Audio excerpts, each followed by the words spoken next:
Haleluya. Bwana Yesu apewe sifa, watu wa Mungu mahali popote mlipo. Nasema ni saa ya mchana, majira ya mchana, na Bwana amenijalia neema katika mchana wetu wa leo nipate kufika mahali hapa ili tupate kubarikiwa sote pamoja, na Mungu atatenda mema. Bwana Yesu apewe sifa, watu wa Mungu mahali popote mlipo. Yesu ni Bwana na Yesu ni mwana wa Mungu. Yesu alikabidhiwa mamlaka, nguvu na uweza, na mamlaka ni zake Yesu mwana wa Mungu, na tulipewa jina lenye uwezo. Isipokuwa wengine wanalipinga, Waislamu wanapinga jina hili, jina la Yesu Kristo. Wanasema Mungu ana mwana, hawaelewi. Siku ya leo naenda kufundisha ili nao wa Kristo wasija wakadisifiwa, wakaharibiwa. Wa Kristo wasije wakachafuliwa. Wa Kristo ama waumini wasije wakanajisiwa. Mungu alikuwa na mwana, na mwana wa pekee. Maandiko yanasema mwana wa pekee. Nitawasomea maandiko yote, mwana wa pekee. Na kabla hatujaingia katika mahubiri yetu ya siku ya leo, tunatangulia na maombi tukapate kumshukuru Bwana, na tuamini na tuombe ili tukapate kumshukuru Bwana. Baba, ni asante, ni kwa neema na rehema zako. Asante ni kwa nguvu zako. Asante ni kwa kibali. Asante ni kwa wakati mwingine Bwana Yesu umetujalia neema kufika mahali hapa Bwana. Tumefika ni kwa uweza wako, na ni kwa nguvu zako, na ni kwa mamlaka yako, ni kwa neema na rehema zako Jehova. Kuiona siku nyingine na mwangaza wako Bwana Yesu imegharimu upendo, umetuonyesha upendo zaidi. Baba, tunakushukuru Mfalme, tunasema ni asante. Asante Bwana, ni kwa ajili ya mahubiri haya ambao nimekuja kuyapeperusha kwa njia ya YouTube. Naomba Bwana ukalipe kibali katika YouTube, watu wengi wakapate kupokea mahubiri haya, watu wengi wakapate kurekebishwa na kurekebika kupitia mahubiri haya, watu wengi wakapate kuguswa, na watu wengi wakapate kubarikiwa kwa njia ya mahubiri haya.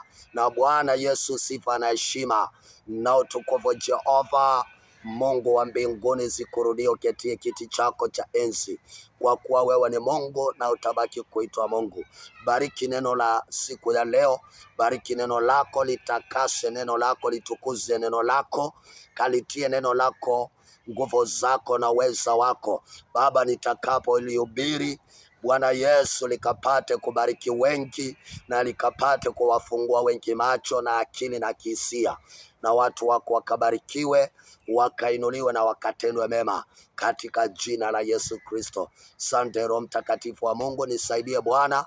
Naomba ukanipe usemi wa kusema neno hili ili nikapate kusema na watu wako. Naomba ukanihubirie neno hili nami nikapate kuwahubiria watu wako. Naomba ukanipe ufunuo wa neno lako nami nikapate kuwafunulia watu wako. Nisitoke nje ya neno lako, nisiende kinyume cha neno lako, mbali Bwana mapenzi yako yakatimie, na nikaseme sawa na neno lako, na mapenzi yako yakatimie na yakatendeke hapa duniani na hata mbinguni katika jina la Yesu. Asante Mfalme, na alihimidi jina lako takatifu, na ni kwa jina la Yesu naomba na kuamini. Amen, amen, amen, amen, amen. Haleluya. Nimesema siku ya leo tulipewa jina lenye uwezo. Uwe uko katika unaona ajali, na ajali ndio hii inaenda kutokea. Ukiliita jina hili na watangazia hakika, kama ni mambo yaliyokuwa ya gizani yatashindwa katika jina la Yesu Kristo. Yawe ni magonjwa, yawe ni matatizo ya aina gani, changamoto katika ndoa, matatizo ya kiafya, kila changamoto, kazi, biashara. Siku ya leo ningependa kusema ya kwamba tukiliita jina hili tunaokoka, tunaokolewa, tunakombolewa katika jina la Yesu Kristo. na nipate kusema ya kwamba katika giza wakati Mungu alipoangalia akaona ulimwengu umekuwa giza, maana maandiko anasema Mungu aliumba mbingu na ardhi, mbingu na dunia, na akaweka jua akalete nuru, na watu wakaasi enzi zile zamani za Noa na enzi za Lutu. Watu Sodoma na Gomora walitenda dhambi. Mungu akaona dhambi za watu, akaona dunia imekuwa na giza.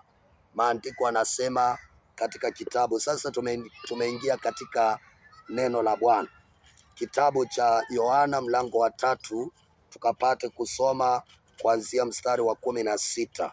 Maandiko yanasema ya kwamba kwa sababu Mungu alinipenda na Mungu alikupenda, si ulimwengu, ulimwengu ni sisi. Mungu aliupenda ulimwengu. Mstari wa 16, kwa maana jinsi hii Mungu aliupenda ulimwengu hata akamtoa mwanawe pekee, ili kila mtu hamwaminie asipotee, bali awe na uzima wa milele. Yohana mlango wa 3 na mstari wa 16. Yaani maandiko anasema Mungu alipendezwa na ulimwengu, na ulimwengu ni viumbe na vitu vilivyokuwa ndani ya ulimwengu. Maana Mungu akianza kuharibu ulimwengu, kuna vitu ambazo zitakuwa innocent, wanyama, ndege wangani, na Mungu aliupenda ulimwengu, mimi na wewe, ili tupate kukombolewa, na Biblia inasema akamtuma mwana wake wa pekee. Sasa siku ya leo napingana na Waislamu. Waislamu wanapenda kutupinga sana. Waislamu husema Mungu hana mwana, Mungu hawezi akazaa. Wao wanadhania ya kwamba kama vile mambo ya ulimwengu wa mbinguni ni kama mambo ya ulimwengu wa duniani. Yaani katika mbinguni, mbingu na siri za mbingu ni tofauti na siri za duniani. Jina la Bwana litukuzwe. Kwa hivyo ni tofauti. Yesu alifanyika kuwa neno kwetu sisi, na kule mbinguni waliulizana nani atakayeenda. Wakati Mungu aliuliza nani atakayeenda, malaika walikuwepo, nani atakayeenda? Wote wakashindwa, lakini Biblia inatuambia Yesu akasema nitaenda. Na ndio maana maandiko anasema ya kwamba na Mungu akamtoa mwana wake wa pekee, ili yule atakayemwamini asipotee kamwe. Na siku ya leo tunatubu dhambi, maana tulipewa Yesu Kristo. Jina la Bwana litukuzwe. Yesu Kristo alitolewa kama dhabihu, akabeba dhambi zetu. Wakati aliposulubishwa pale msalabani, alibeba dhambi zetu. Na siku ya leo ndio maana tukifanya dhambi tunarudi kwa magoti, tunatubu dhambi, tunautazamia msalaba, tunaokolewa, tunasamehewa dhambi. Bwana Yesu apewe sifa. Kile ambacho kinaweza kikatutenganisha sisi wanadamu na Mwenyezi Mungu ni dhambi. Na tokea hapo mwanzo, wakati wa Adamu na Hawa, kilichotenganisha ikawa distance kubwa Mungu na mwanadamu ni dhambi. Bwana Yesu apewe sifa. Na ili tupate kurudishwa kwa Mungu, Mungu alituhurumia. Maana siku ya leo Mungu akienda mbali, akiuficha uso wake, akiuondoa uso wake, haache kututazama. Maana kuna wakati inafika Mungu akiona dhambi zimeongezeka, maasi, uchafu, machafuko, Mungu anaficha uso wake, haache kutazama yale machafuko. Maana Mungu ni mtakatifu. Bwana Yesu apewe sifa. Na wakati Mwenyezi Mungu anaficha uso wake ama anaondoka, mwanadamu anaingia kwa shida. Na siku ya leo nataka nifundishe, ukiona ya kwamba kuna mambo ambao unapitia uko gizani, rudia Mungu. Iwe ni magonjwa ni mambo ya gizani, magonjwa, kurogwa, uchawi, changamoto katika ndoa, mateso, ajira, kukosa chakula, kukosa mavazi, kukosa ndoa, kukosa afya nzuri, kukosa karo, kufungiwa nyumba, matatizo, kukosa pesa, chakula. Hiyo ni mambo ya gizani. Na ili tupate kutoka gizani, tuliletewa neno, na neno ni Yesu Kristo. Watu hawaelewi. Yesu alipata mwana, Mungu alipata mwana ambaye ni Yesu Kristo, alikuwa ni neno. Yesu ambaye ni mwana wa Mungu, watu wengi hawaelewi. Yesu alikuwa ni nani? Yesu alikuwa ni neno. Tuliletewa neno. Bwana Yesu apewe sifa. Yesu alikuwa ni neno, na maandiko anasema hii neno ilikuweko zamani. Tusome kitabu, hii neno ilikuweko zamani. Tusome kitabu cha Yohana mlango wa 1 na mstari wa 1 mpaka mstari wa 14. Alafu nifundishe tu kwa ufupi, na ningependa watu wale ambao wanaenda kuniangalia katika kipindi hiki cha YouTube wasikilize mahubiri haya kuanzia mwanzo mpaka mwisho. Wataelimika, wakapate kuelimika katika jina la Yesu Kristo. Naamini ya kwamba mafundisho haya yanaimarisha watu wengi, wataenda kuimarika katika jina la Yesu. Tusome kitabu kile cha Yohana mlango wa 1. Yohana mlango wa 1, tukasome mstari wa 1 mpaka mstari wa 14, ili mpate kuelewa neno ilikuweko ni Mungu, na Yesu Kristo alikuweko zamani. Yesu Kristo alikuweko zamani, na Yesu Kristo aliitwa mwana wa Mungu, maana ni neno ya Mungu. Bwana Yesu apewe sifa. Yesu ni neno. Maandiko yanasema ya kwamba mstari wa 1 kitabu kile cha Yohana mlango wa 1 na mstari wa 1 mpaka mstari wa 14.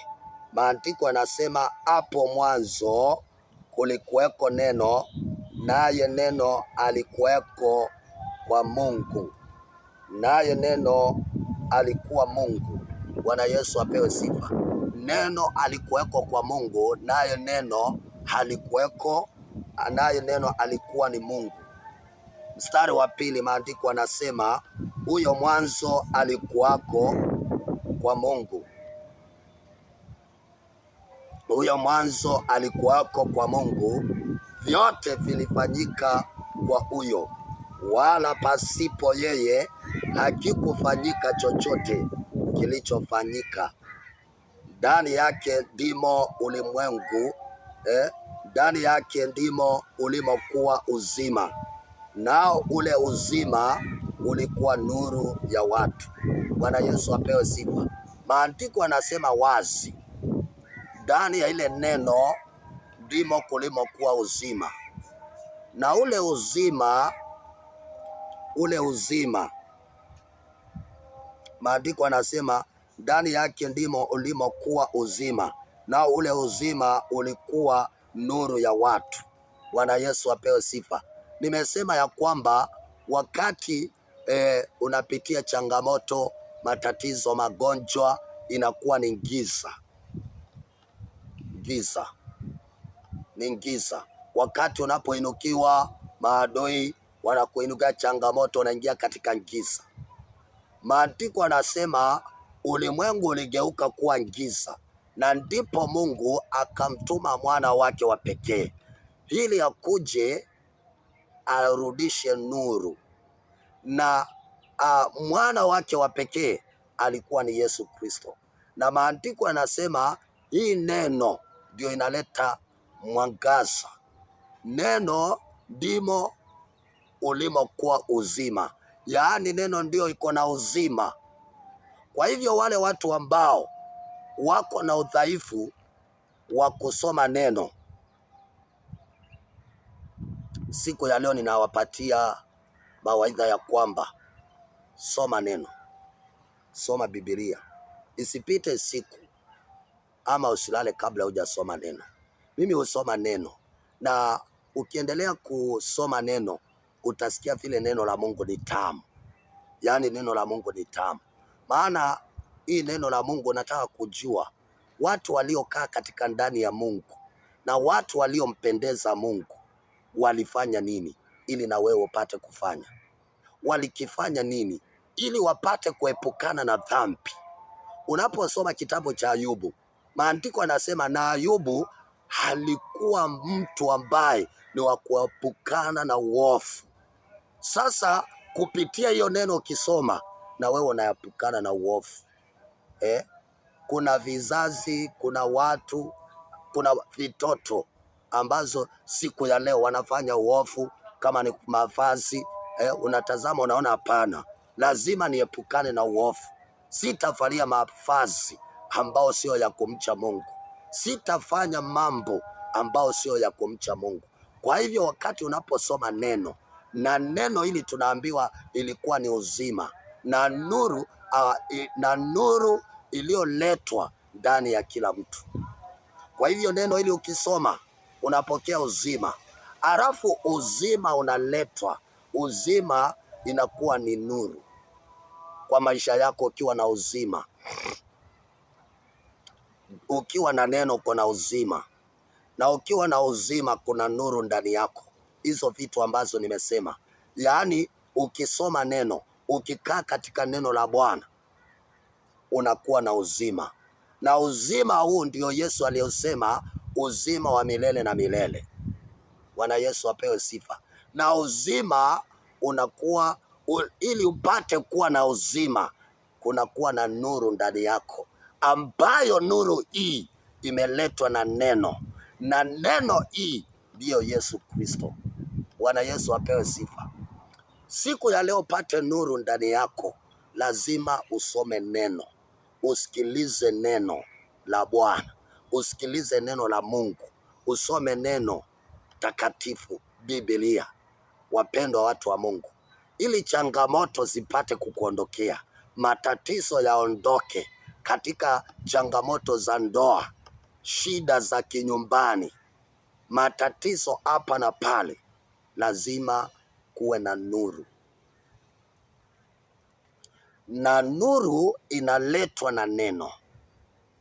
Na nuru inaletwa na neno. Na neno ndiyo Yesu Kristo. Kumbuka pale mwanzo nilisema ya kwamba Yesu tulipewa jina lake. Tukiliita jina la Yesu tunaokoka, tunakombolewa, tunaokolewa, tunabarikiwa, tunasonga mbele na tunapata uzima na nuru. Maandiko yanasema wazi, nitarudia mstari wa 4. Ndani yake ndimo ulimokuwa uzima, na ule uzima ulikuwa nuru ya watu. Tutakuja kujua ni nani.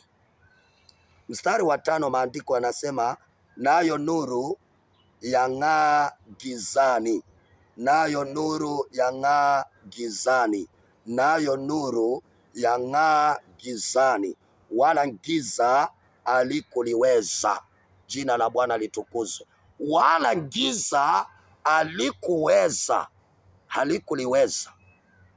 Ni kwa nini? Yesu alikuwa na nguvu, Yesu alikuwa na uwezo, alikuwa na mamlaka. Yesu anawaambia wanafunzi, kitabu cha Yohana mlango wa 14, nimepewa mamlaka hapa duniani na nimepewa mamlaka hata mbinguni. Yaani wakati Yesu alipokuja hapa duniani, alikuja kama neno, tukaletewa neno, tukapewa mamlaka ya kuamurisha, authority kutoka mbinguni. Jina la Bwana litukuzwe. Na ndio maana tukiliita jina la Yesu, maandiko yanasema wote walitiao jina la Bwana wataokoka. Na siku ya leo ningependa kusema ya kwamba mtu yoyote ambaye hajaokoka, kuna giza kwa maisha yake, kuna giza. mtu yoyote hajaamini Kristo, hajaokoka, ako na giza. Ni kwa nini? Maana Yesu ndio nuru, Yesu ndio mwangaza. Yesu, maandiko anasema, ndio neno liletao uzima kwa kila mtu na nuru kwa kila mtu. Sasa wewe ambaye haujaokoka, haujakiri Yesu kuwa ni Bwana, wewe uko gizani, uko katika darkness, uko katika giza nene. Bwana Yesu apewe sifa. Na ili upate kutoka katika hiyo giza, lazima umpokee Kristo, lazima umpokee Yesu. Bwana Yesu apewe sifa. Tusome kitabu cha Warumi. Wacha tusimamia hapo kidogo tu, tutarudia hayo maandiko ili nifundishe kitu ambacho kinaeleweka, na nifundishe mafundisho ambao watu wengi watayaelewa kiurahisi. Upate kuelewa ya kwamba mtu ambaye hajaokoka, watu wanaoiba, wezi, watu ambao ni wanyang'anyi, watu ambao wanaoua, watu ambao wanaenda kwa waganga, watu ambao ni washirikina, watu ambao wanaabudu miungu ya mifano, watu walio katika Freemason, Illuminati, wanaambianga wako wapi? Mambo ya gizani. Na wewe ambaye haujaokoka, uko mambo ya gizani. Kwa nini haujaokoka? Unakunywa pombe, chang'aa, wewe unatumia madawa ya kulevya, unaibia watu, wewe unafanya ukahaba, unafanya usherati, unafanya uzizi, kufanya uzizi. Si lazima ufae, si lazima mwanamke alale na mwanaume ili afanye uzizi. Hapana. Kufanya uzizi, hata mwanamke akivalia mavazi ambao anaenda akionyeshana uchi wake, mapaja, kitofu, hapa anaenda akionyeshana tumbo, yale mavazi wanayaita tumbo kati, anaenda akionyeshana hapa, anaenda akionyeshana mgongo wazi, yaani hiyo ni uzizi, anafanya uzizi. Bwana Yesu apewe sifa.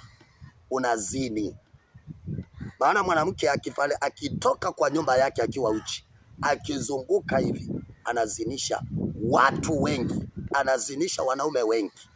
Bwana Yesu apewe sifa. Na maandiko anasema ya kwamba mwanaume akimtazama mwanamke amtamani, amezini naye.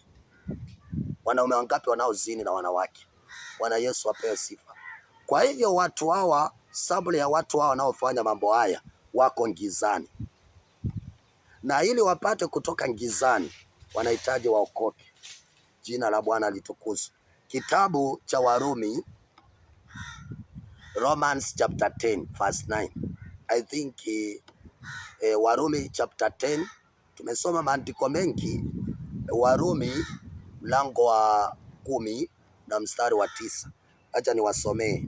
Mimi ningependa tukapate kusoma maandiko kwa maandiko, maana kuna kitu nimewaambia, kuna pointi ambayo nimesema. Ukisoma neno hili utajua neno la Mungu ni tamu sana, na ukisoma neno hili utapata marekebisho. Maana maandiko yanasema ya kwamba maandiko matakatifu, neno la Bwana ni upanga ukatao kuwili, utanolewa. Upanga unaokata kuwili, yaani unakata, unaondoa uchafu. Kama ni mimi, uchafu, nikisoma hii neno, mahali kuna uchafu natolewa, nakatwa, natengenezwa, nanyooshwa. Bwana Yesu apewe sifa. Romans chapter 10 verse 9. Warumi mlango wa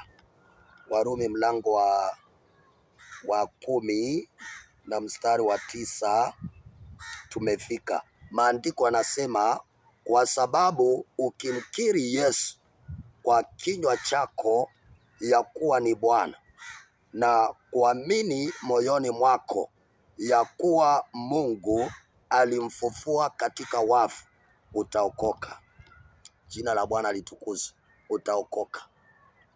Kwa hivyo watu ambao hawajakiri Yesu, na mimi nawahurumia sana Waislamu nawahurumia. Kwa nini? Kitabu kile cha Yohana mlango wa 14 John chapter 10, John chapter 14. John chapter 14. John chapter 14, Yohana mlango wa 14, I think mstari wa 6. Maandiko yanasema ya kwamba Yesu ndiye njia. Maandiko yanasema Yesu akamwambia, mimi ndimi njia na kweli na uzima. Mtu aje kwa Baba ila kwa njia ya mimi. Sasa ningependa tusikilize mstari wa 6. John chapter 14. Yohana mlango wa 14 na mstari wa 6. Yesu anasema vizuri, maana ndiye aliyetolewa na ndio aliyetumwa kwetu kama nuru na kama neno. Hii tunasoma na alikuweko hata Old Testament. Yesu alikuweko zamani, Yesu alikuweko. Sasa kama Yesu anasema yeye ndiye njia ya kwenda kwa Baba na anasema hakuna njia nyingine, je, watu wale ambao hawajampokea Kristo, na maandiko yametuambia katika Romans chapter 10 verse 9, unapomkiri Yesu kuwa ni Bwana na Mwokozi na kuamini ya kwamba Mungu alimfufua kutoka kwa wafu, wewe umeokoka. Yaani wewe umeokoka ukisha muamini Yesu Kristo, umeokoka. Je, watu wale ambao hawajaamini katika siku ya leo, wale ambao wanasema hakuna Yesu, hakuna Yesu, wale ambao wanasema Yesu sio mwana wa Mungu, Yesu sio neno, na sisi neno hapa linatufundisha vizuri sana. Na watu wa Mungu, wacheni niwaambie, neno linasema vizuri sana.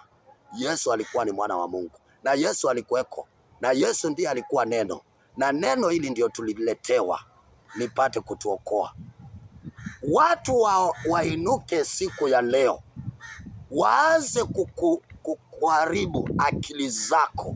Wewe kwa akili zako uamini vinginevyo, na maandiko yanasema ukiamini ya kwamba Mungu alimfufua na ukikiri Yesu kuwa ni Bwana, umeokoka.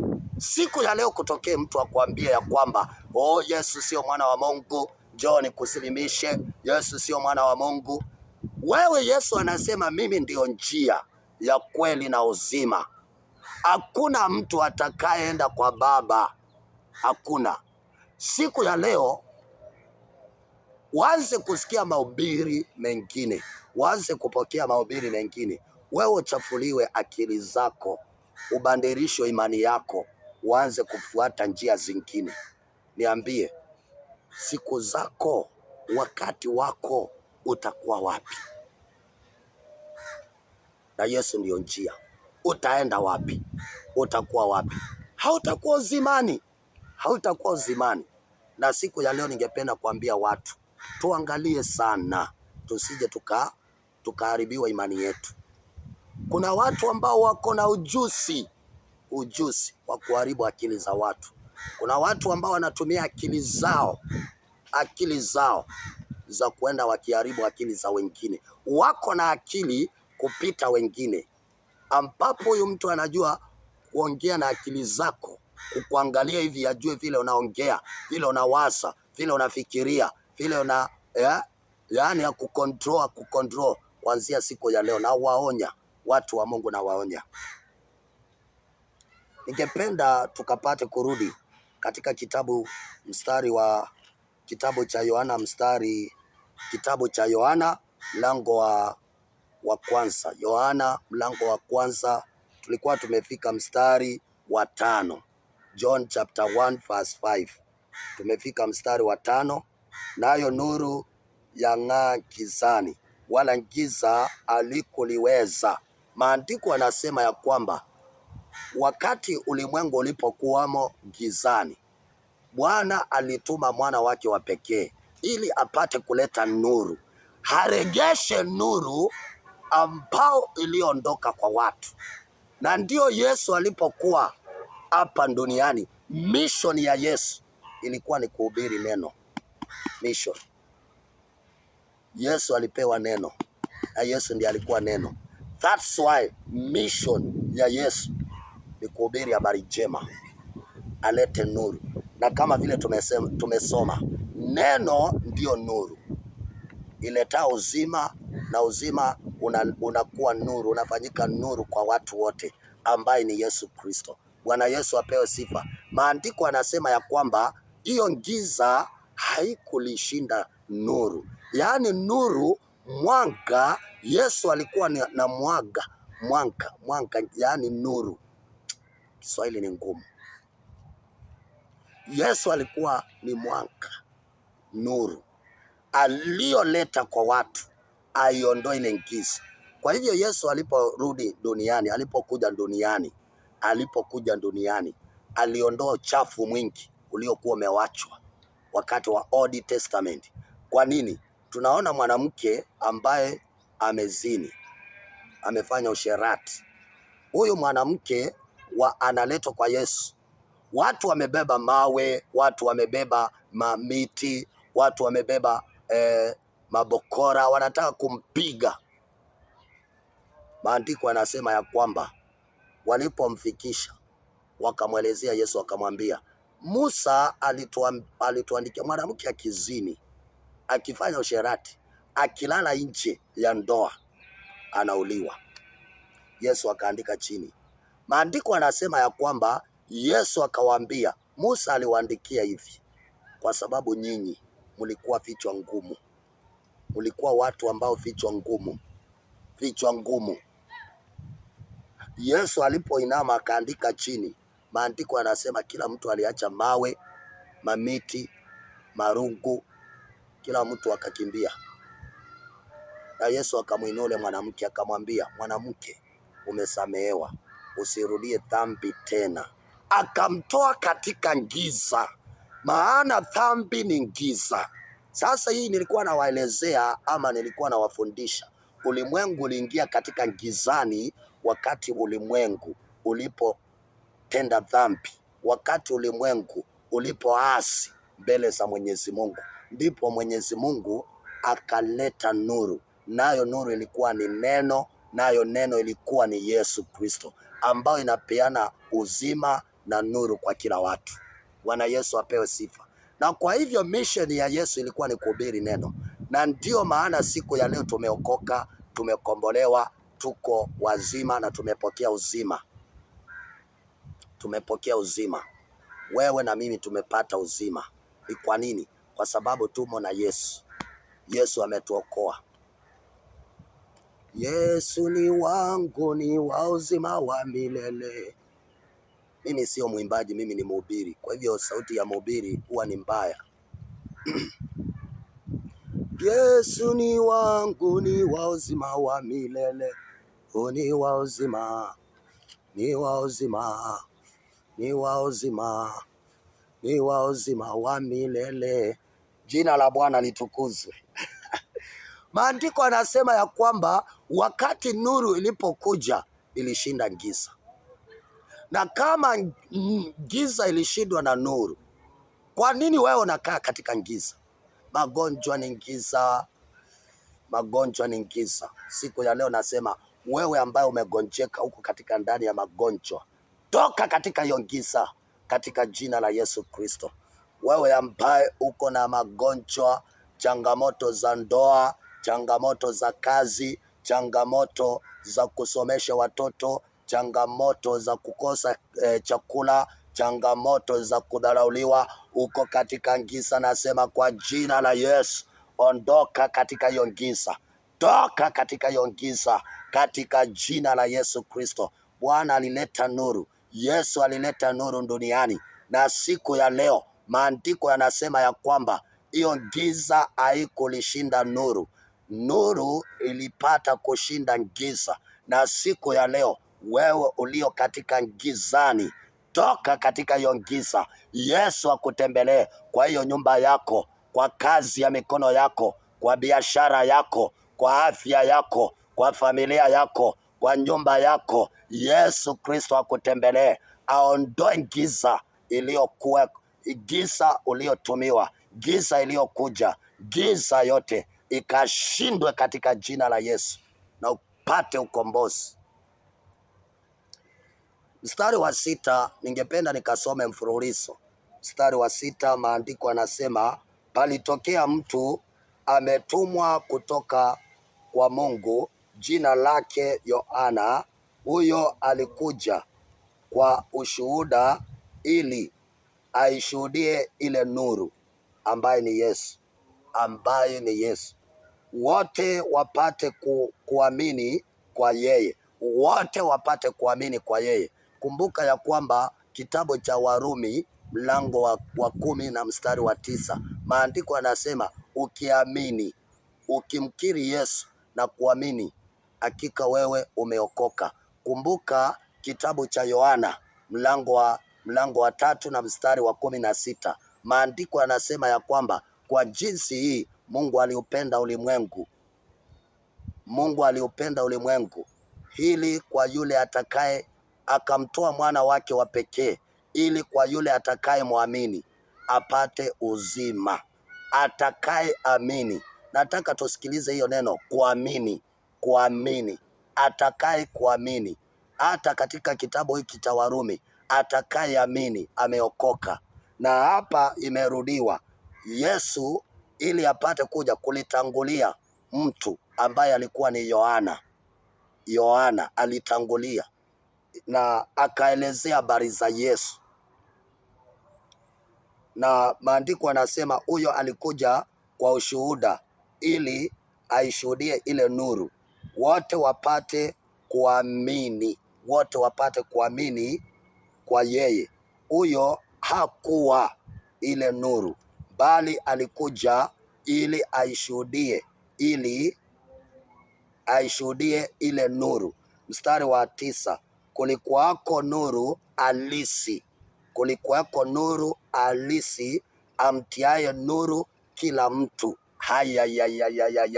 Halikuweko nuru halisi amtiaye kila mtu nuru. Sijui kama tunaelewana. Halikuweko nuru halisi amtiaye kila mtu nuru, ambaye ni Yesu Kristo. Na ndio maana siku ya leo unasikia mtu huyu alikuwa ni mwizi hodari, mwizi shugu. Yaani akiokoka anawekwa nuru ndani yake. Hatarudi kuiba, hatarudi kufanya wizi. Ni kwa nini? Ni kwa sababu nuru iliingia ndani yake. Maandiko anasema ya kwamba kulikuweko nuru inaomtia nuru kila mtu. Yaani mimi wakati nilipookoka, kuna mambo ya gizani, nilikuwa nakunywa pombe, vitu kama hizo.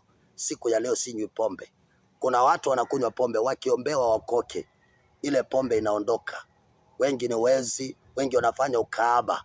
Wanawake hao wanaofanya ukahaba, wanaume wanaofanya usherati, wale wanaofanya ushirikina, wanaoendea kwa waganga.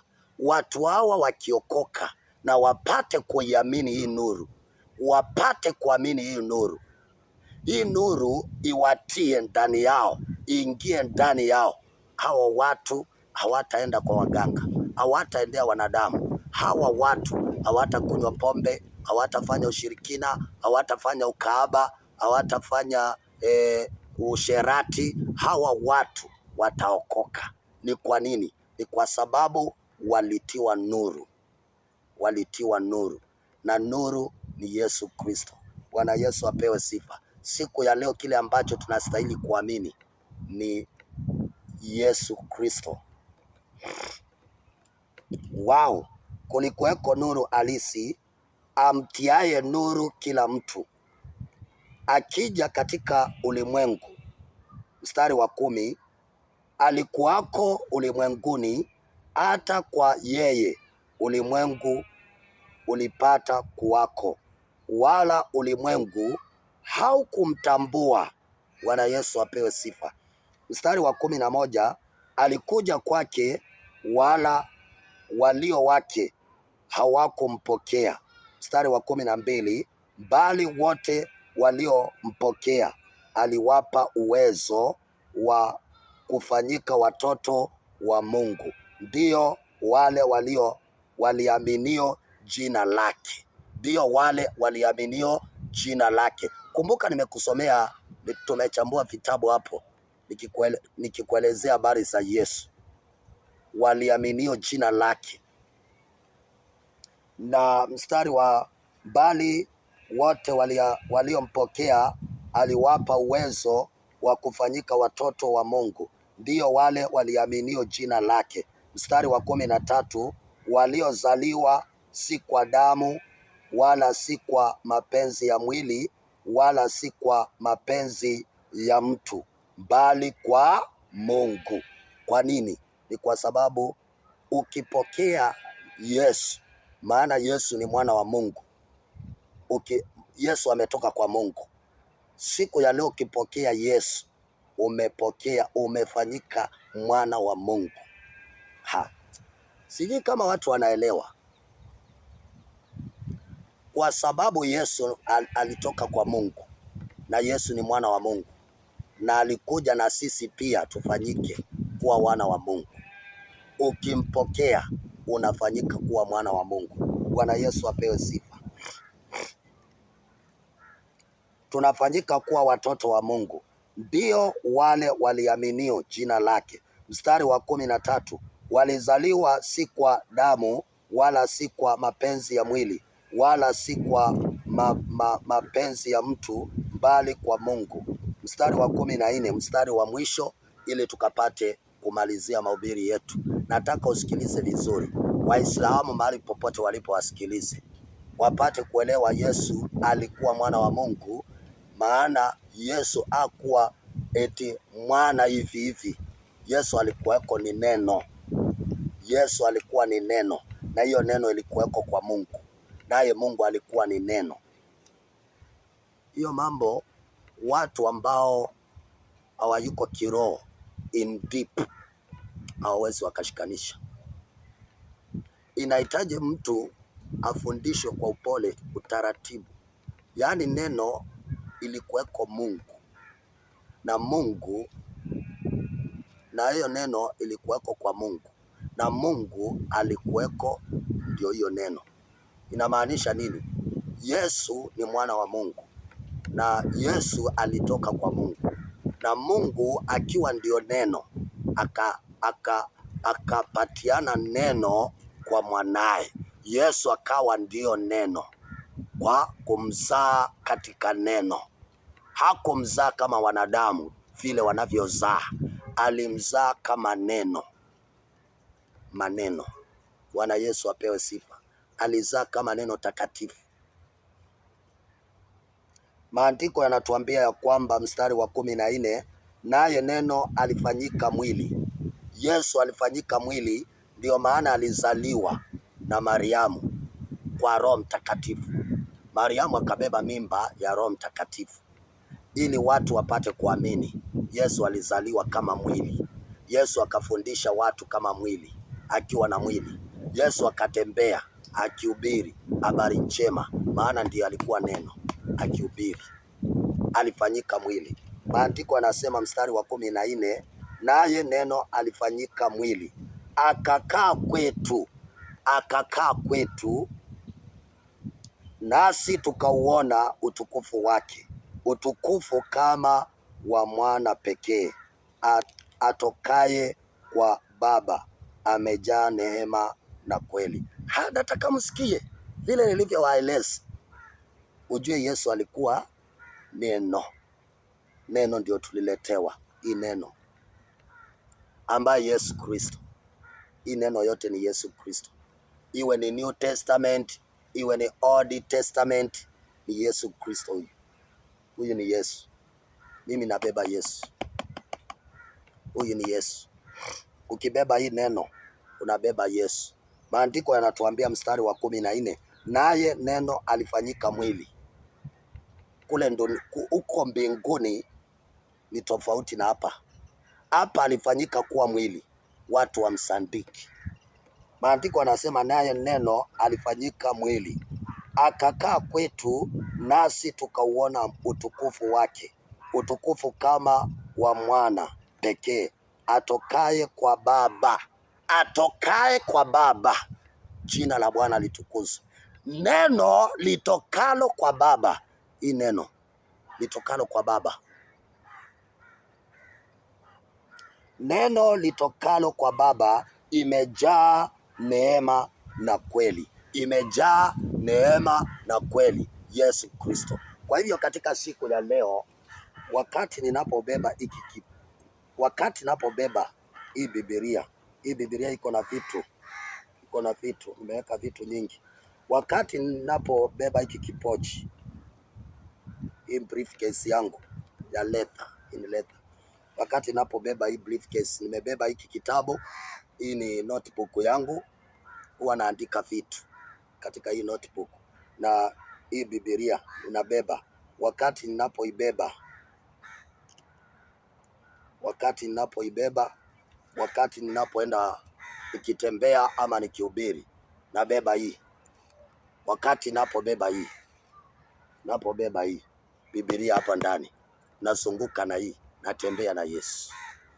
Huyo ni Yesu hapo ndani. Imani yangu yote Yesu Kristo.